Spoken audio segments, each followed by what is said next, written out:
Hello, hello. Welcome to Courage Becomes Her, where we connect and share real life stories. I'll talk with women whom I love and am inspired by, women who are experiencing life just like you and me. I'm excited for us to gather together and cultivate confidence, courage, and joy in life and work. The skin is our body's largest organ. So if we don't care for it, it's detrimental to our health. We see specialists, like I've mentioned, for our eyes, for our oral health. Why would we ignore the largest organ of all of those, being our skin? And it's such a window to our health. So it's very easily ignored. But when you have these persistent rashes or redness or acne and we're ignoring it, it's telling us something isn't right. That was Ginnaea Galvan. Ginnaea is a California gal, a wife, and a mom of a teenage daughter. And boy, do we have a treat for you today in this conversation. I just love people who are experts in their field and just nerd out on the areas that God has gifted them. And today's conversation with Ginnaea is a perfect example of that. Ginnaea has over 18 years of experience as an esthetician. And honestly, I will say that she is truly a skin therapist and a skin whisperer. I was introduced to her by the brow whisperer, who you will meet hopefully in a future episode, Candace, a good friend of mine. And Ginnaea owns her own business, New Dawn Esthetics in San Luis Obispo, California. And I'm so delighted for her to join us for this conversation today, and for Candace to have introduced me to someone who is so good at what she does. So as you'll hear in this conversation, Ginnaea, again, she just totally geeks out on skincare. So we're going to talk about why we should care about our skin, what are the best ways of doing so, what are the worst ways of doing so. And she really kind of brings a perspective very similar to how Heidi did back in episode 13, of that it's really about the health of our skin and the health of our bodies overall, and less about the way that we look. And I think that that's something that is so important for us to think about, and has been an aha moment or two for me over the last several years as I worked with my prior esthetician, Corey, at Happy Face Spa in Colorado, and now with being back in California and working with Ginnaea. There's just so many different aspects of skin that I think we don't think about. And so Ginnaea dives into a lot of those, and I'm really excited for her to talk about those. She does talk about, or we talk about, a few taboo topics. So listen in for those. And for those of you who are local to San Luis Obispo County, listen in for a special treat that we have for you locals. So thanks so much for joining for this just fun and great and helpful, insightful conversation with Ginnaea. Ginnaea, thank you so much for joining me today for this episode of Courage Becomes Her. This is going to be such a fun conversation. I'm really looking forward to it. Thank you. I'm super excited to be here. Yay. Good. Thank you. All right. Let's get to know you a little bit. So where is home? Okay. Well, I grew up in Ventura, so not too far from here. Grew up and raised in Ventura, very similar climate, beautiful area. Yeah. And now live in San Luis Obispo County. Yes. Yes. Yeah. Oh, that's obviously where you and I are, but lots of my friends and listeners all over the place, including some European listeners, which is super fun. All right. How about first concert you ever went to? Well, Ventura has this little theater called Majestic Ventura Theater. Yeah, I'm familiar with it. Yeah. Wonderful. So being from there, I got to go to these wonderful concerts. And the very first one I went to, it's still such a fun memory, is Big Bad Voodoo Daddy. Oh my gosh. It was a swing band from Ventura, and I can't remember what movies they got into, but they got a little popular for a little while. And that was my very first concert, I think at 12. Oh my And gosh. it was a blast. Super fun. I love that so much. Okay. Your Enneagram and love language. I love that you would ask me this question because we all have that friend that forced us into these quizzes. And I remember doing it, but I can't remember What the outcome was. so. That's so good. And you're so right. Like that is, so many of us have done them because of our friends. So, all right. Well, that's your homework until you and I see each other next. You'll have to find those or do them again. So, okay. How about best or favorite movie or show in the last year-ish?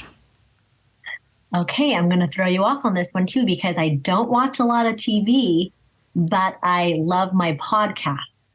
Oh, so yeah. It's what I get to listen to most of. And so I would say my favorite podcast is The Rogue Pharmacist by Ben Fuchs. Okay. It is very scientific, nerdy when he talks about skincare, and I love it. So if anyone wants to know more about skincare, excellent. Okay, great. I will link that for us for sure. Okay, so along those lines, what's a current obsession of yours right now in any area? Food, app, anything? My coffee. Okay.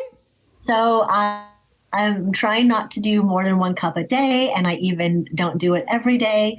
But I have been obsessed with my Nespresso for a little while now, and I just feel like a little barista at home. I froth my milk, I make my little syrups, and it's really fun. It gets me excited to get up in the morning. So super fun. I love that. That's great. All right. How about book that has transformed your life? And unfortunately, I forget so quickly. I will say my favorite book is the one I read most recently. All right. That's all right. Not that it transformed my life, but I loved it. And it was Outliers. Oh, okay. Malcolm Gladwell. Yes. Yeah. So, yeah. That's a great book. Mm-hmm. I loved how it kind of opened you up to think differently on, of course, working hard, but circumstances and how that all plays a role in our lives. And it does. Yeah. So good. Last but not least, what's made you laugh or has filled your cup in the last day or so? My husband. He makes me laugh every day. So from morning till night, he's making me laugh. So that's so good. I love that for you, you guys. It's super special. Great. Well, thank you for letting us get to know you a little bit. Okay, so I asked you to join us today to talk about skincare because you are like super into skincare more than anybody that I know, which I love and is so enjoyable. But let's start with like, why do you even care about skincare? Like, why did this become a thing for you? Okay, so why I became so passionate really was my childhood. If I got your question right, why I chose skincare. Yeah. Okay. So as a youth, I dealt with pretty severe acne. And as I was growing up and out of it, I focused on health and wellness. But being able to have hindsight and look at how that negatively impacted me really made me passionate about wanting to correct it and to help out. Yeah. So in a very brief, that could be a whole nother podcast. Yes. How skin can profoundly impact your life, especially at those tender years where self-esteem is critical to good decision making and availing yourself to opportunities that life presents at that age. So that was a part of it. Not all of it, but that was a big part of what kind of drove me in the direction. I love that. Yeah. So good. How about like you have kind of like transitioned how you do skincare over, the years. And I know acne is a big part of your, what you focus on, but kind of just talk about like in your practice as an esthetician, like what that looks like like where you enjoy working, I guess? Well, acne definitely is one of my most passionate aspects of skincare. Again, kind of relating back to the experience I had as a youth and knowing how when I get to explain it and help someone that it's not a superficial thing I'm helping with, that it is really affecting their life, their day to day, not just this vanity that some people might think of as an esthetician. At least back in the day, it was more of like a luxury service. But really, when I work with someone with acne, it's not a luxury service. This is a very required, important, essential service that someone needs for mental, emotional, spiritual, just your entire well-being. So that's where I enjoy it most. And just seeing when I start with someone, they're kind of in a shell when they have acne, and they come in and they're kind of in a protective stance, kind of shoulders down, forward, head not, shoulders aren't erect, head isn't held high. And so working through them, and at the end, when they're smiling and they're so much more open, who could not love that? And so I love all aspects of my job, but definitely the acne and seeing that transition and someone blossom and feel so good about themselves. I mean, nothing compares to that. So that's really my baby, my most passionate part of my work. Yeah.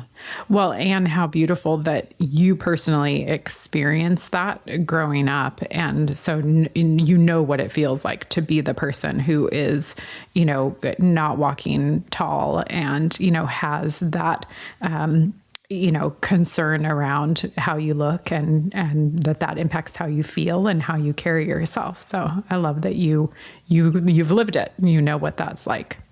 Yeah. I feel like it helps me even talking to them outside of skincare, knowing how this skin is affecting what they're choosing to do with their activities, how it's actually sometimes making them not go out with their friends, how they're limiting themselves and not taking opportunities. So I feel, even though I'm not a therapist, obviously, but I get to feel like I'm more useful in the room with them with other areas of their life besides directly impacting their skin. That's so beautiful. I love that. So obviously for most of us, I think we think acne is something that is mostly in young people and teenagers, but I've learned from you that it's not, that it definitely is an adult problem as well, and something that a lot of older women really struggle with. So kind of just talk about it from an adult perspective, like what that looks like.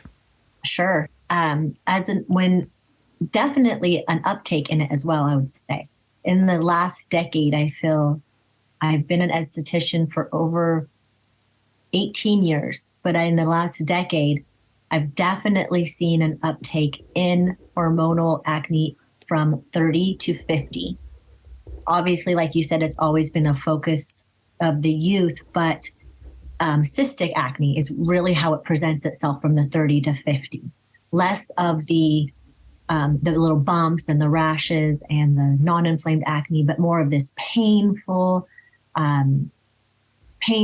embarrassing, cystic, deep-rooted acne. And the reason for that is a lot of hormones.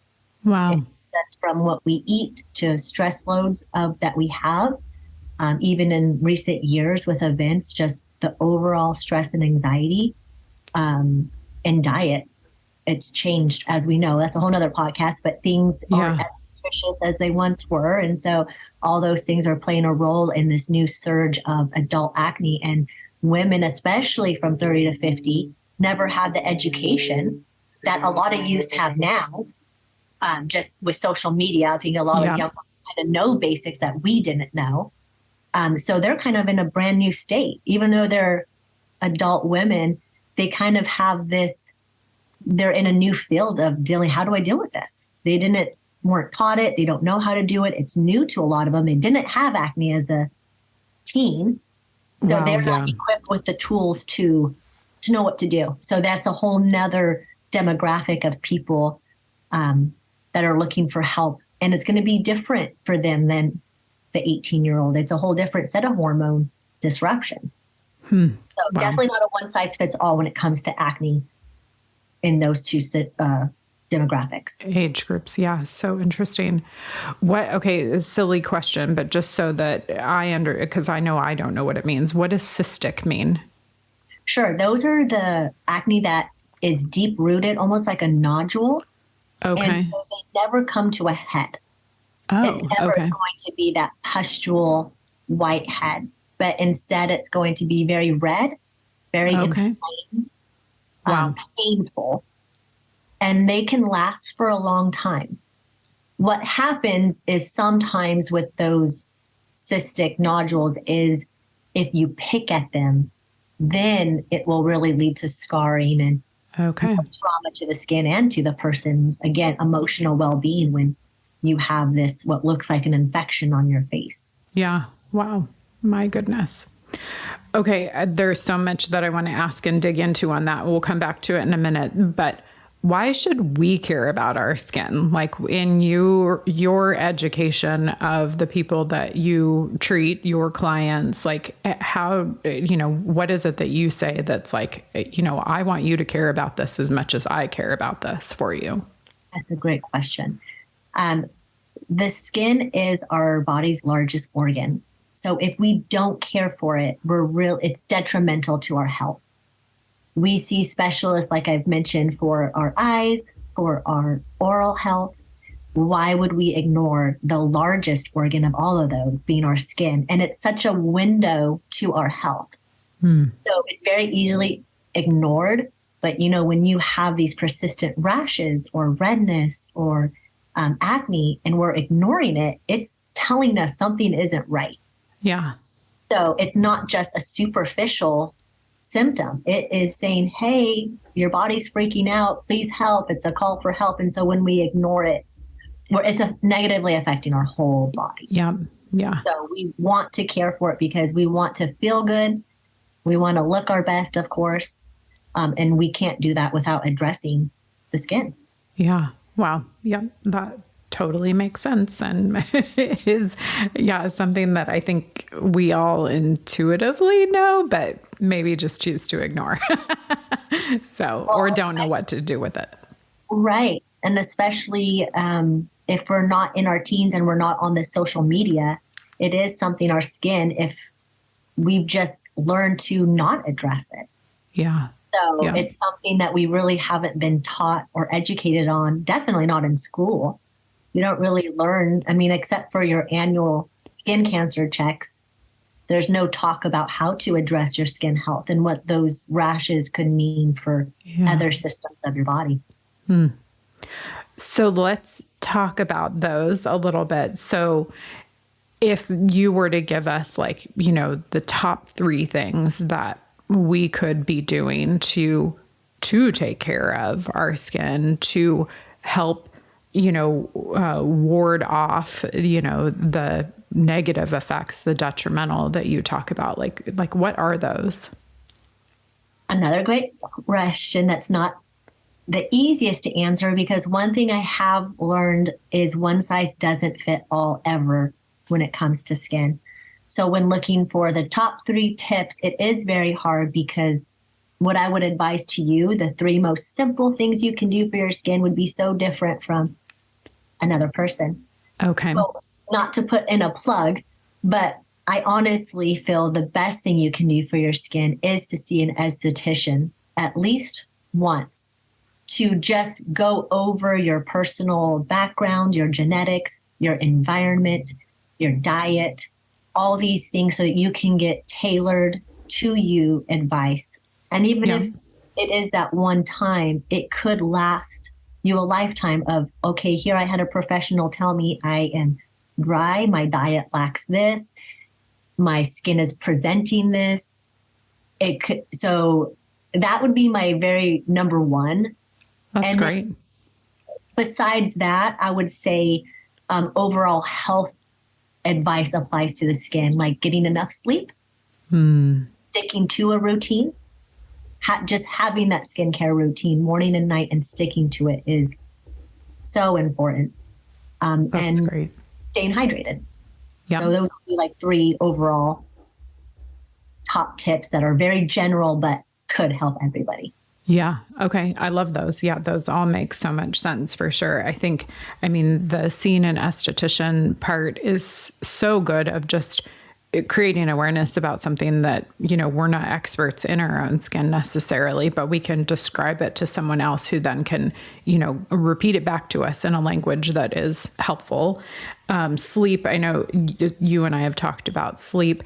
One of the fun things that you have said to me before is, our pillowcases. So say what your advice about pillowcases is. That is another great way to address your skin without a product.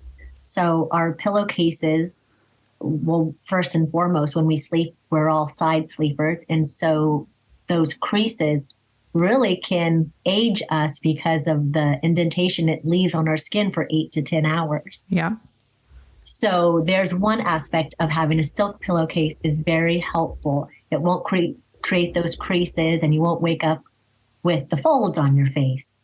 So that's one. Number 2 benefit to having a silk pillowcase is you're going to care for it differently. You're not going to use fabric softeners. You're not going to use fragranced detergent. And that's going to also affect your skin because of the irritants contained in those products. So silk is just a gentler, you're going to care for it differently. So it's going to create less irritation, less friction, and be a very pro-aging or aging positive thing you can do for your skin. I love that. It honestly, until you and I started working together, I had never thought about that, but everything makes so much sense. So I love that one for sure. Hi, friends. Just interrupting this conversation super quick to let you know that Ginnaea and I are doing a giveaway. She has offered $75 off toward a treatment at her studio in San Luis Obispo, California. And all you have to do to enter is super easy. Just go to my Instagram, Laurel Emery, and look at today's post and the information in there. Just follow Ginnaea, follow myself, and like today's post. Super easy on Instagram, and you'll be entered in to win that $75 off toward a treatment with her at New Dawn Esthetics, her business in San Luis Obispo. So thanks so much for heading over and joining the giveaway. Okay, hydrated. So water, coffee doesn't count, tea doesn't count, that sort of thing. So is there like a magic rule of thumb that you say there? I know everybody kind of has their opinions on that. Yeah, it does vary, but what I've read frequently is half your body weight in ounces. Okay. And so that's what I try to do. Keeping a bottle of water that you love, I think that works really well. Whether it's a Yeti or your Stanley cup or just a cute Starbucks cup, something that you like to hold is a big contributing factor. It sounds silly, but when you have that cup and it's cute and you like it, you're going to keep it with you, fill it up, and ideally have it be the size for the whole day. Because something about having to refill it, we just don't. So true. Yeah. So that will be a good way. And staying hydrated, it's when you have one habit that's good for you, it affects your other habits that day. If you wake up and have a donut, you're like, oh, this day's ruined. You're just going to eat bad all day. But when you wake up, fill up your water bottle, you can feel good about, okay, I'm doing this one thing, and it is going to help you consciously make better habits throughout the day. That's so good. Makes so much sense. It's so good. I know I don't use it, but I know my husband uses like an app to actually track his water throughout the day. And I know I've had clients who have used that before as well. So I will link the one that at least Corey uses to, for anybody who's interested in that. Yeah, that's great. Let's talk a little bit about, skincare routine. Obviously, as you said, that's super customized, different for every person. But is there within a skincare routine, like something, 1 or 2 things that like everybody must do within that? Sure. I do believe everyone needs to cleanse morning and night. And so the cleansing step, like even for men, we think, oh, well, I'm not wearing makeup, I don't need to cleanse. But we all have perspiration and oils that are produced throughout the day. We all drool at night, whether we like to admit it or not. So there's pollution, there's things that we're coming across. And not only those things, but just our cells, the accumulation, they need to be cleared because we're not babies anymore. It's not doing the job on its own. So we need to facilitate better exfoliation. And so cleansing does that. So everyone needs to cleanse morning and night with a gentle, sulfate-free, alcohol-free, fragrance-free cleanser. Great. Good. So it could be of any different brand, but those three components of a gentle, I'll say it again, sulfate-free, fragrance-free, and alcohol-free. Excellent. So it'll cleanse the skin, but leave intact your natural oils that you really need for that healthy skin barrier. Great. Super, super helpful. And I know you have some favorite brands, so we'll put a link in the show notes for some of the ones that you recommend. So cleanse 2 times a day, everybody, no question. Absolutely. Okay. And so second to that, I would say, can I say 3 things or do I have to stick? No, that's fine. Okay. So exfoliation is critical. Again, just like I said earlier, our cellular renewal has slowed down. So if we're not facilitating and helping it in some way, there is a buildup. And that buildup is what we see in older people who have never cared for their skin in growths. So the actinic keratosis, warts, moles, skin tags, all of those things are just accumulation and abnormality of skin cells stacking. So cleansing is a very gentle form of exfoliation, but we definitely need more than that. So if we can exfoliate a couple times a week, I do believe in a physical and a chemical, but at the very least, say a physical, a washcloth even. I advise that to a lot of people because it is a very gentle physical form or mechanical form of exfoliation. So if you could do that a couple times a week would be my second, and third, moisturize. Great. Giving your skin hydration and moisturization to protect it and keep that barrier healthy. So good. Thank you. Okay, it's super quick. Going back to the pillowcase, and you brought up the washcloth. How often should we be laundering our pillowcases and our washcloths? Like how many sleeps and how many uses of our washcloth? Sure. That will vary. There are some, if it's just your standard washcloth, I would say a new one every day. Because, I don't know how humid or dry your house is. If it's staying wet, it could grow bacteria. So especially here in this area where it is a pretty humid area in some, like my house is very humid, so things don't dry out. So for a washcloth, every day get a new one. Pillowcases, once a week. You read every couple of days, but I just don't find that to be realistic for most people to on that routine. So once a week, I think is plenty. And I think that'll keep your skin healthy. Great. I love that. Super helpful. So good. Those are like 4 good, solid, what should everybody be doing to take care of their skin? So going back to, you said there's been this uptick in cystic acne in adults. One of the main causes of that has been related to what we eat.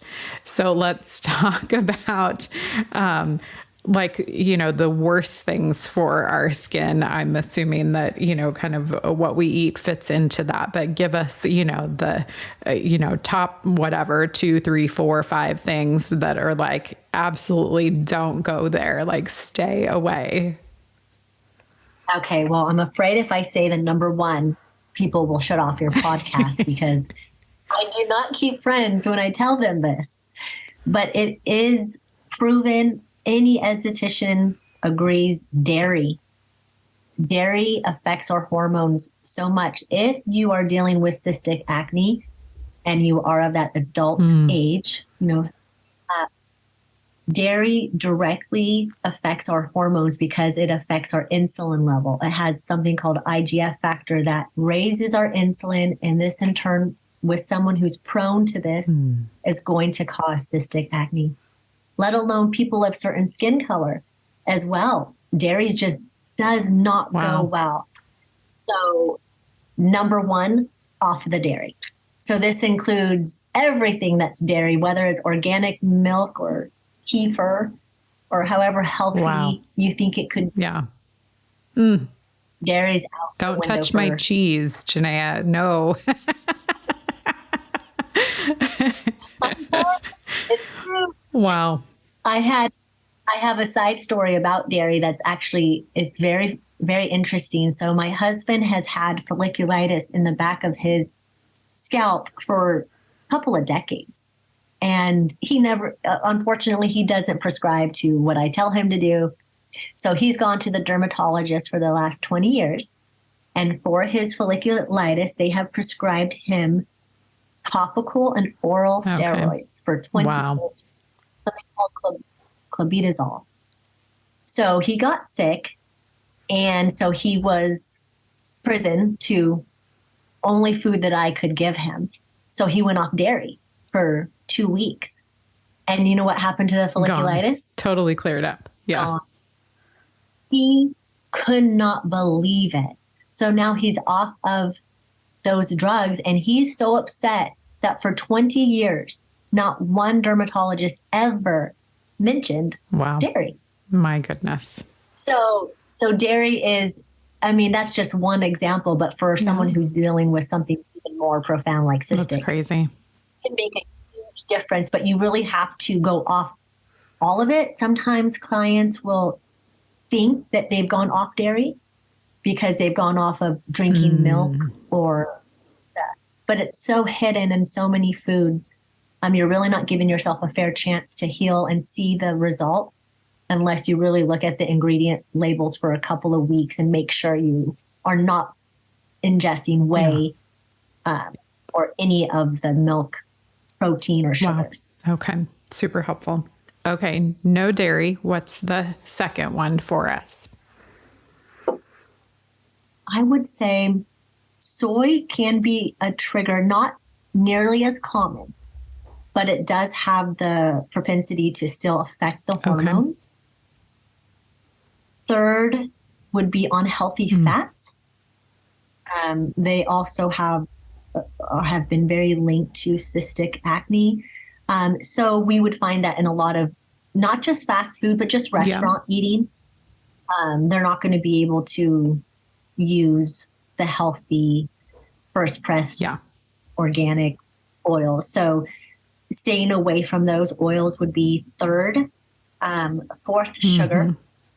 Not that sugar causes acne, but again, it's those insulin resistant problems that occur with a high sugar diet and just how it changes our metabolism. So it linked to unhealthy skin.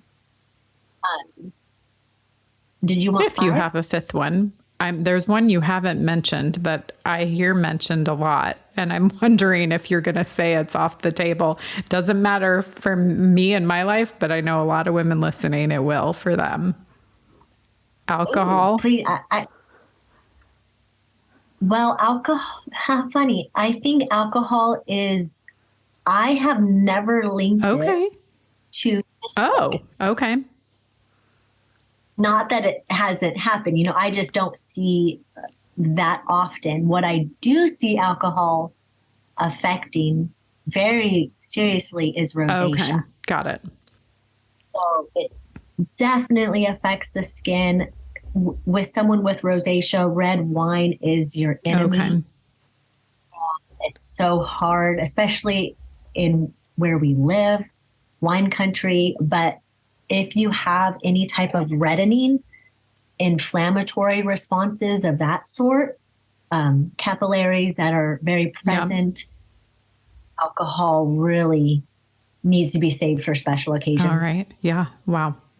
Thank you. That's a good list for sure. So I didn't say chocolate. I heard you say sugar, but you can definitely have like more healthy chocolates, right? So, Absolutely. Especially dark chocolate, it will not affect the skin. Good to know. All right. I love that. Okay. So one of the things that I have loved about you and in this conversation, you've really reframed skin from a perspective of like our actual health versus for so many of us, like myself included, I'm probably the biggest offender. I've been more concerned about it from a look perspective. And one of the conversations you and I had when I first came to you was around double chin and my saggy jowls and, those wrinkles, that aspect of things. So how kind of just address that a little bit of like what your thoughts around, kind of those more cosmetic or, kind of exterior elements of our skin. Sure. It's funny how we see those things and we find that's why I'm unhappy with how I look. We pinpoint these things that we believe or perceive to be unattractive. But what I would love to change is the fact of the health aspect, like you said, because when we are healthy, when you think of a child who is the epitome of health, they're beautiful. And it's because they're vitality and full of life and they're beautiful. And when we meet a woman who we find extraordinarily beautiful, usually they're extraordinarily healthy and vibrant. And that is coming off and exuding in their presence. So when I address the more cosmetic or I want to feel prettier, I still am addressing not the jowls or the sagging skin. It's more, how can I restore this person's skin to a healthier state? Because in of itself, it will address those things.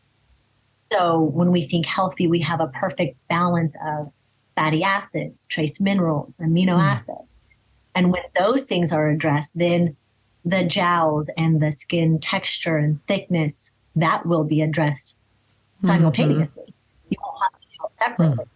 So the health of the skin through lymphatic drainage and diet and routine and just taking care of it like we exercise will address the cosmetic. That's so great. Yep. There is such a connection there. So I thank you for pointing that out. It makes so much sense.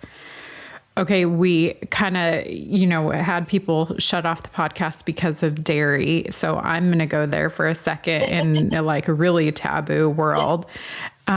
Love to hear your opinion on Botox and fillers and kind of what, as an expert in skin, what you tell, your clients who either do that or want to do that, your thoughts on that. Sure. I do think that first and foremost, before any of those procedures, I absolutely believe you must address the health of your skin through a good skincare routine and good products. I think if you address that first, you can at least give yourself time to see, maybe this is all I needed. Maybe I did need just to feel good about my skin. And it can make a world of change when your texture and your coloring and the tightness and smoothness, once that's restored to what it should be, that might be all you need before you go to that avenue. However, there are some things that a good skincare routine and diet won't achieve. And that is absolutely, you cannot have no wrinkles at all. Aging is a normal process. Loss of volume is a normal, aging process. So it's a very personal decision to go to Botox or fillers. And I think for that person who has already addressed, first and foremost, making sure it's not to feel better about themselves, I think that's when it's kind of a dangerous area when you're doing it because you might be in a slump or life is difficult and you're looking for just a lift. I would always want them to first try to address it, feeling good about themselves, go shopping or get a new outfit or address your skin with an esthetician for a while. But if it's more, you've already addressed those things and you're just looking, no, I want to really not see this line. It really bothers me. I've given it years to ponder, or not years, but I've given it time. Then if that's what you want, then I'm not for or against it. I think it's a very personal decision. And I think in balance is totally fine. Good. Well, thank you. That's a good and healthy and interesting perspective. So thank you. Okay. Anything like last thoughts, anything we haven't covered or talked about that you want to educate us on or share with us?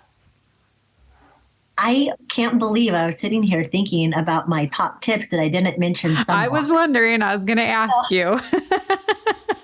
So I can't leave the podcast without saying you must have an SPF. I know we need our vitamin D, and that's essential. However, the sun damages our skin day in and day out. So whether we work in the sun or not, some people think, well, I'm just home all day, where our plants are growing indoors as well. So that's not a theory. You got to wear a sunblock to age the best you can. So pick a formula that you love, that feels good. That way you wear it every day. I love that. So that would be my last. I can't leave without saying something about sunblock. Excellent. Thank you so much. Well, this has just been delightful and so helpful. So thank you so much for sharing with us today. Thank you so much for letting me talk about something I love to talk about so much. So it's been wonderful. Great. Thank you. I cannot be the only one who learned something new through that conversation. Oh my goodness. There just was such a wealth of information that she shared. And I think, again, a lot of things that we already know intuitively, but we kind of just need to be reminded or be told, some of those things that maybe we haven't necessarily thought about. But as you heard, she surprised me with a couple of different things that she talked about and brought up. And I found her insights, her wisdom so helpful to me, and have definitely incorporated new activities and behaviors into just my overall skincare routine over the last handful of months. So I've been just, so grateful for her. And I know that that you have been blessed by the words that she shared today. And I'm so grateful that she would come and share them with us. As we've been through this Stewarding Ourselves Well series over the last almost 2 months and looking at it from different physical perspectives, including skincare today, as well as creatively, emotionally, spiritually, relationally, mentally, and the other components of physically that we've already talked about. I'm just so, so grateful that you have been a part of this Stewarding Ourselves Well conversation and looking at how it is that we can really just truly take care of ourselves inside and out. And we have one final conversation next week for you in this Stewarding Ourselves Well series to close us out before we launch into a new series of taking a leap of faith in the middle of the month. So I look forward to you joining us next week. Thanks so much. What an honor to help you to cultivate confidence, courage, and joy in your life and work. Thank you so much for inviting me to journey with you. I look forward to being back with you next week, where we'll hear another story from a woman whom I love and am inspired by and look forward to learning from.